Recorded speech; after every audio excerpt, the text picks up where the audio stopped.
From the perplexing to the provocative, we're diving into the heart of today's most heated discussions. Brace yourself as we unravel the narratives, debunk myths, and confront the outrageous. Are you ready to challenge the truth? Let's get into it. What does have to do with the lack of funding? I mean, in my opinion, I think that there's great opportunity for Black Americans to attend schools all over the country. I mean, there are so many different grants and scholarship programs that are specifically for minority students or minority applicants that white students don't get to enjoy. And even we find that Black and brown students are more likely to get scholarships when they apply versus white students because of things like that. Or even we know that when equally qualified applicants apply to a school, Black applicants are 20 times more likely to be accepted than equally qualified white students. Asians get a little bit ticked down, I think 5 or 6% less likely, simply because of things like affirmative action and this idea of progress that we've been trying to actualize throughout society. So I don't think it can be simply ascribed to Black students aren't going to college because of race. I think it's simply because of choices that are made within the Black community that don't tend to result in that as an outcome. An anchor debunks a student's claim that racial discrimination is the sole reason Blacks are underrepresented in college. It's a complex issue that deserves a full picture. Never encountered the gender unicorn. Here. Do we have that? I knew the gender unicorn was going to do it. I knew that was going to cause the students to walk out. Oh, that's a very articulate salute from one of these students. Raising high that creepy flag. All right.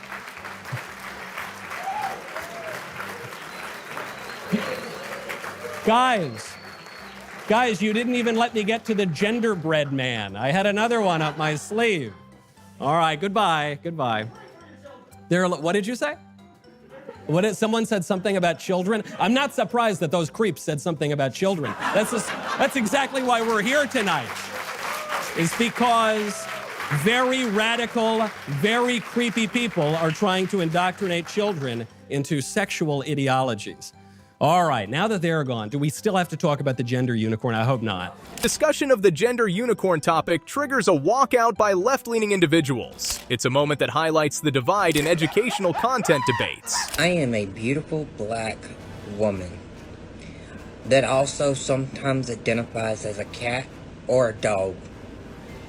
So I hope you got a leash or a litter box for your guest, for the ones that identifies as cat or dog. A person who identifies as a cat or dog insists on accommodations like leashes and litter boxes for similarly identifying guests. Understanding and respect go both ways. We both know nuclei. Yeah, chromosomes don't necessarily mean you're male or female. Gender. With gender identity. Go ahead. No, so especially, but even so, you have a thing like Klinefelter's syndrome. So you don't know what you're talking about. You're not educated on genetics. Would you like to discuss the genetics? Or well, no. What are your genetics? So I'd stay away from the genetics and back to the brain scans. You cut that out now, or you'll go home in an ambulance. Yeah, that seems mildly inappropriate for a political discussion. No, I know. Well, but wait. To be fair, you're actually being kind of rude. And that's not fair. I'm sorry, it's not rude to say that someone who's biologically a male is a trans individual threatens Ben Shapiro during a heated discussion about chromosomes. Dialogue turns tense when basic questions are seen as provocations. Abolish ICE. No, I don't say abolish ICE, because if you abolish it, you're just going to create another enforcement agency. You know, INS, ICE. What's next? You just come up with a new acronym to use. Yeah.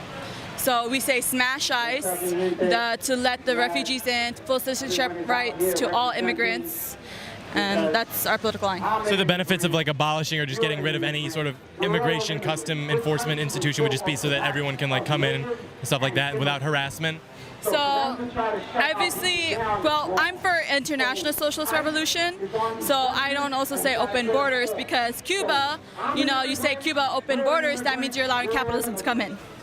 So I don't say open borders, I say let the refugees in, I say to grant full citizenship rights to all immigrants, but those demands are not going to be met because the Democratic and Republican Party, the U.S. needs the immigration to exploit them, to exploit the workers. You don't believe A socialist Wookiee advocates for open borders and the abolition of ICE, sparking a debate on the implications for national security and immigration policy. So you should support President Trump trying to help them get out of prison. He's not going to help them. He already has. Why? No, he's not. He already has. The First Step Act, 95% of the people released were black. And you can't. Joe Biden put them in prison.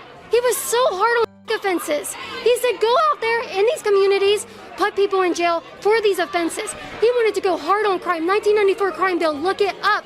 He has sat there and bragged about the fact that there is not a crime bill out there that doesn't have his name on it because he is so gung-ho about crime. I'm not saying Joe Biden is good, but he's better. How is that better than releasing black people from prison for non-violent offenses? That's not part of his game plan. He's already done it. He's already done it. He's made A Wookiee struggles to respond when presented with evidence that prison reforms are aiding black communities. Facts challenge oversimplified narratives. You think that black people are bad? No, statistics can't show what people think. Statistics just show what the reality is. And we can look at statistics and graphs and things that have been collected over decades, and we can see where the problems might be within these communities that are destroying the cities right now. We can look at these statistics and we can maybe narrow down where the issue might be. And if we want to solve issues, I tell you what, Black Lives Matter is not the place we need to look for solving issues with police brutality when they want to take the fathers out of the home. You remove the fathers, you destroy the nuclear family for children that need to grow up in a stable family structure. Their odds of committing crime and going to jail skyrocket. I don't know why we say black people have an issue with the police and then want to make their risk of getting involved in the police go up. I would encourage you to look at their mission statement and then look at the statistics about what happens when we take fathers out of the home, especially for the black community. Claims that racial biases are the primary reason for incarceration rates among black people are countered with detailed statistics and studies. Thing. The Don't Say bill, I think, is falsely labeled the Don't Say. I've actually gone to the page, read the bill itself. It's actually called the Parental Rights and Education Bill. And if you go through and read the bill itself, a lot of people engaged in all this fanfare and getting angry about a label, which is 3 words that they heard, rather than going and actually reading the bill. And the bill itself talks about just staying away from sexual education that has to do with other sexualities, has to do with gender theory.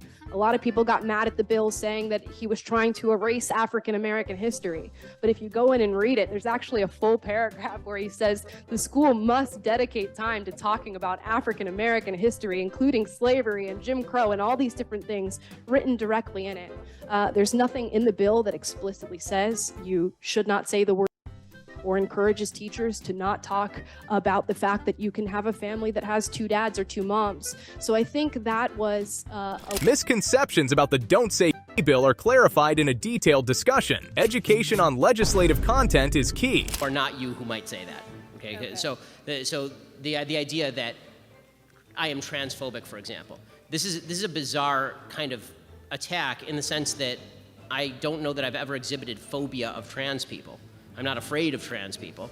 Well, transphobia is more along the lines of prejudice against the trans. So I actually think that your first characterization was right. I think that transphobia is really disagreement with the basic principle that the trans community is trying to purvey, which is that people's is malleable, that people can move from male to female, and that it is my job, objectively, to now call them the name they wish to be called, and to teach my children that men can be women and women can be men. I fundamentally disagree with that point. Now, with that said, is everybody in the United States entitled to the same rights?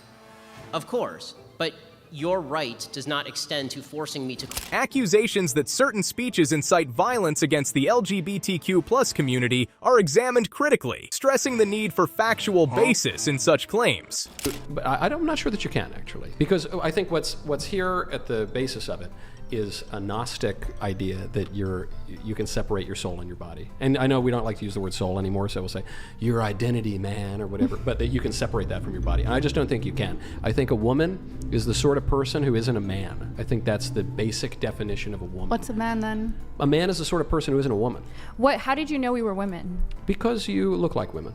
Okay. And you sound like women, and when I talk to you, You give the impression that you're women. So if a really good passing trans woman is here and you were mistaken, then I would be mistaken, but he Yeah. would not be a woman. no. But my point But is I that can be what mistaken you're, on what you're rare looking occasions. at is secondary sex characteristics, and Yeah. those are things that people can Those are the change. signs so that to point to the pretend reality that of your this sex. is all men and women and like you But know, I'm not this- saying the signs are synonymous with their. I'm saying the signs are signs, and the signs symbolize something. Michael Knowles confronts feminist arguments about transgenderism with pointed critiques, fostering a challenging discourse. People who were transgender in ancient Greece, Rome, Judaism is an example of a religion that acknowledges, I think, 6 or 7 genders. I don't think that's quite true. And my evidence for that would be in the very first book of the Torah, in Genesis. One of the most prominent lines is that in the beginning, God created man. Both male and female created he them. Michael Knowles addresses historical claims about transgenderism, providing context to challenge the assertion that it was prevalent in ancient cultures.